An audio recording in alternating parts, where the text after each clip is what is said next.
Bonjour à tous et bienvenue dans ce nouvel épisode de Conseil Lecture. Pour aujourd'hui, suite à un sondage réalisé sur mon compte Instagram, nous allons parler de L'art de la guerre de Sun Tzu. Avant de commencer, je tiens à préciser que les citations de Sun Tzu que je vais utiliser peuvent différer selon les différentes traductions.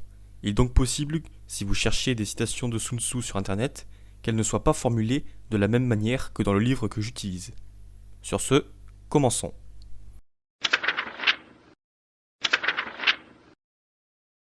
L'art de la guerre de Sun Tzu est un livre de stratégie militaire chinois écrit en... on ne sait pas. Selon l'historien Sima Qian, il aurait été écrit vers -500 avant Jésus-Christ.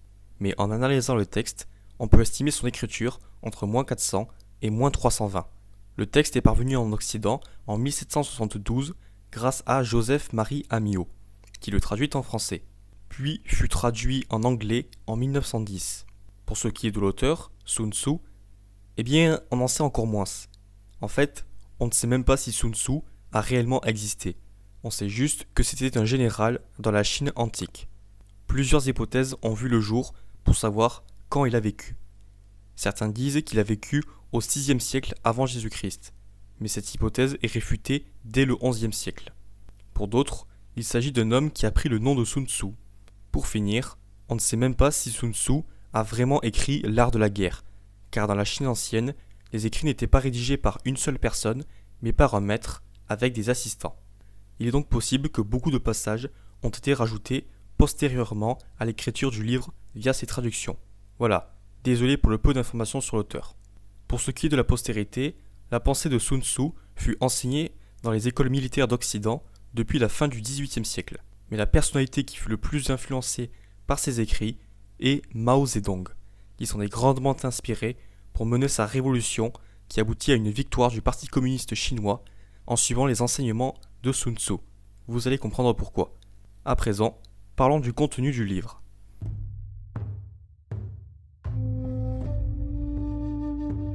L'art de la guerre est donc un livre de stratégie militaire écrit au 5e siècle avant Jésus-Christ, durant l'époque des royaumes combattants chinois. Une époque où la Chine était divisée entre plusieurs petits royaumes qui s'affrontaient entre eux entre le 8e et le 3e siècle avant Jésus-Christ. Le livre comporte 13 chapitres qui traitent de différents aspects de la guerre et de sa préparation, comme par exemple la stratégie offensive, l'utilisation du terrain, les points faibles et les points forts de l'adversaire, ou encore les manœuvres à exécuter. La pensée de Sun Tzu est assez psychologique, car il enseigne dans ses écrits l'importance de la théorie. Il explique qu'il faut apprendre à bien connaître son adversaire, ses forces, ses faiblesses et son mental. Cependant, il faut aussi avoir connaissance de ses propres capacités et de ne pas en douter. Je cite : « Percez donc à jour les plans de l'ennemi et vous saurez quelle stratégie sera efficace et laquelle ne le sera pas.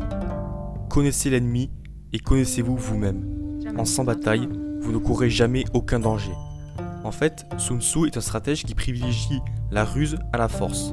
Il dit « Tout l'art de la guerre est basé sur la duperie ». Mais il résume lui-même sa doctrine et ses idées tactiques en 5 points, qui sont pour lui les clés de la victoire. Le moral, à savoir la motivation des troupes, une armée vouée à la défaite se bat sans l'espoir de vaincre. La météo, l'impact de la chaleur, du froid et des précipitations. Le terrain, la distance, les facilités à le parcourir et la gestion de l'espace. L'appréciation de l'espace et fonction du terrain.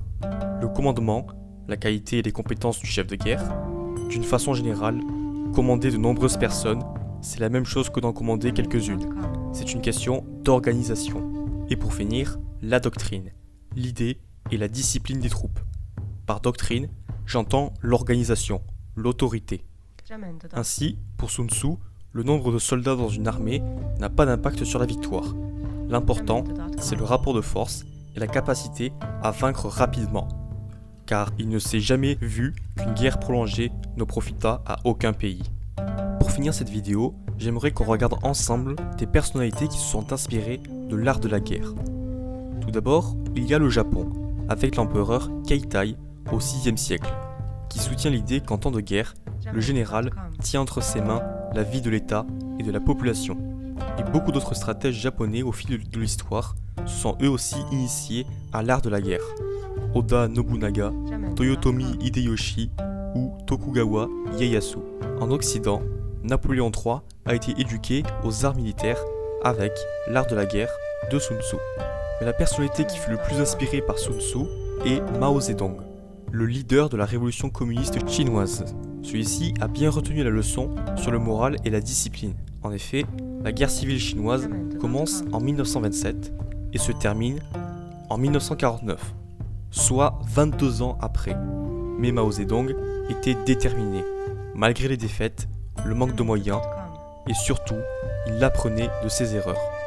Mao écrivit durant la guerre civile « Il ne faut pas déprécier ce proverbe contenu dans le livre de Sun Wunli, le grand expert militaire de la Chine antique. Connais ton ennemi et connais-toi toi-même, et tu pourras livrer sans bataille, sans essuyer un désastre. » Voilà, ce sera tout pour aujourd'hui. Je ne vais pas tout détailler ou je me retrouverai à citer tout le livre. Je ne peux donc que vous inciter à le lire. Sur ce, je vous remercie de m'avoir écouté et je vous souhaite une bonne journée.